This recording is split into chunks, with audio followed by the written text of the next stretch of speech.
Hello, and welcome to day 6 of 13 days of horrible crafts and even scarier stories. Today's story comes to us from Reddit user MPZ1968. I will have the subreddit linked in the description box if you'd like to read any of the other stories from this fantastic writer. This is part 1 of a 2-part story called Chestnut Street. But for now, sit back, relax, and enjoy. I have been staying in this house for some time now. I grew up here, so I know every nook and cranny of this house. My parents moved out a while ago, leaving me here to take care of the place, I assume. They didn't say anything to me. They just packed their stuff and left. I guess they rented out from time to time, as I've seen many people come and go. Some were cool, some were assholes, but all in all, it hasn't been that bad. I stay in the attic. I turned it into a bedroom a while back. It's a little cramped, but how much space does a guy like me really need? Sometimes when I'm bored, I like to sit up there and reflect on some of the people I've come in contact with during their stay here. Like the businessman, Mr. Reynolds. He was cool. Mid-30s, ladies' man.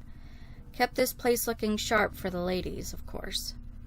He was always talking to some Chinese-looking guy on what is called a laptop. I don't really know what that is.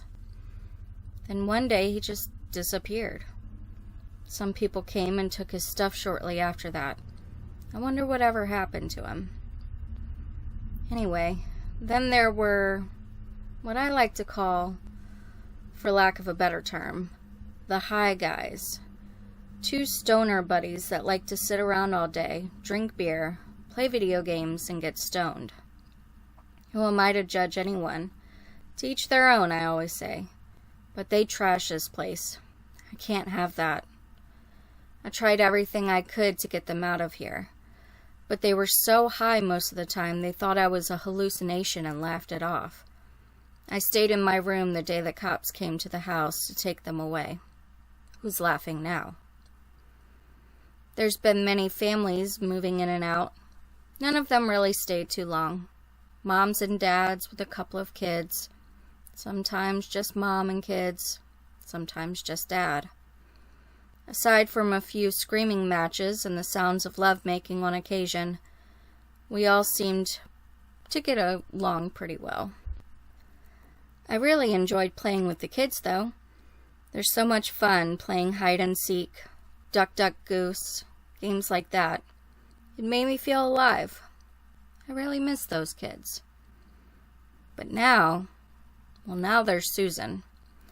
She moved in about 6 months ago. Susan is amazing. She's single with no kids, though she does have a cat, Oscar. Oscar doesn't like me at all. Every time I come in the room, he stands up, curls his back, and hisses at me, like he's ready to attack. I don't want any trouble, so I just leave Oscar alone. Susan goes to work early every morning and doesn't return till late at night, sometimes after dark. I don't know exactly what she does for a living, but I'm sure I'll find out eventually. She spends most of her days off just watching Hallmark movies and eating lots of ice cream.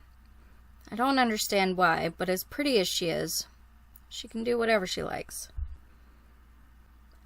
Susan is about 5 feet 4 inches tall, late 20s, maybe early 30s, with beautiful long brown hair, these amazing green eyes, and a voice like an angel.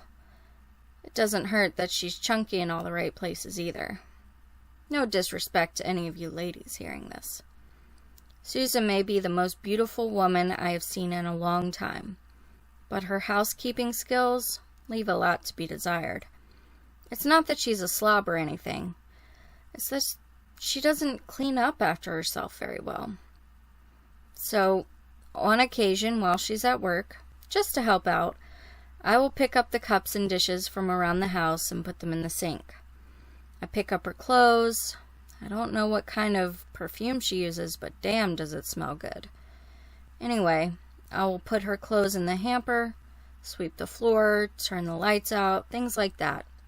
Nothing real major, just the basics. It always makes me happy to see the smile on her face when she comes home and sees the house straightened up. She just stands there smiling, and she always says thank you. Anything for you, Susan. Anything.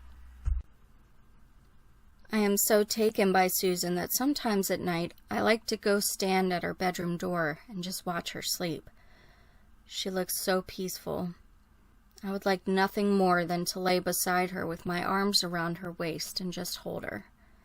Maybe someday. I know it's only been a little while, but I think I'm falling in love with her.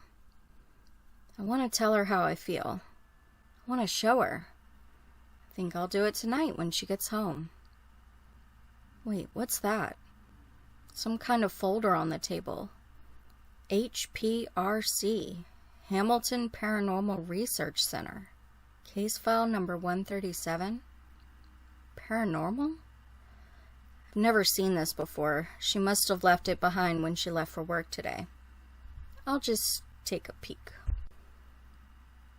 Hey, that's a picture of Susan. What does it say underneath? Lead investigator? Wow, that sounds important. Oh, and here's a letter. I can barely read the writing. I hereby give my permission to any member of the HPRC to live in my residence for the sole purpose of obtaining evidence of paranormal activity within and assist in removal of said activity? Huh? I can't read the signature, but there's that word again. Oh, there's more. A newspaper clipping from 1974. What does it say? Yesterday, the only son, Michael, age 17, of respected banker William Bernard and his wife Emily, was found dead in an apparent accidental fall from the attic door to the hallway below. The cause of death was a broken neck. The incident occurred in their home located at 19 Chestnut Street. Wait, Michael Bernard? That's my name and my address. Those are my parents. What? I'm dead? I can't be dead. I can see, I can feel, I can touch. I remember the fall. I remember getting up. I remember my mother coming up the stairs crying because I fell. Wait, she wasn't looking at me. She was looking at the dead me on the floor. I remember now. Two men in suits coming over and taking my body away. All my relatives coming over a few days later, dressed in black, crying, talking about I was too young to go. Go where? I didn't understand it then. I didn't go anywhere. Well, I understand now. I'm a ghost. Well, that explains everything. Why Mr. Reynolds never answered me when I talked to him. He couldn't see me. He couldn't hear me. Why the stoners thought I was a hallucination, because in their altered state of mind they could see me. They just thought they were imagining it. Why the parents of young children would always ask their kids, "Who are you talking to?" then scream at me to leave their kids alone. They couldn't see me either. And why her cat hates me. Why my parents just up and left one day. I thought they left me the house. Come to think of it, I haven't seen them in years. And why Susan was always smiling when I cleaned up. It wasn't because I did it. She was looking for evidence of my existence. She wants to get rid of me.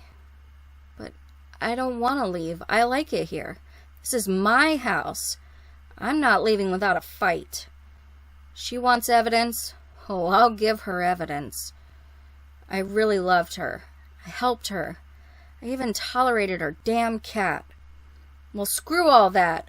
I've been nice so far, but after this, no more Mr. Nice Guy. She should be home soon. I'll wait right here. So when she comes through this door, it's game on.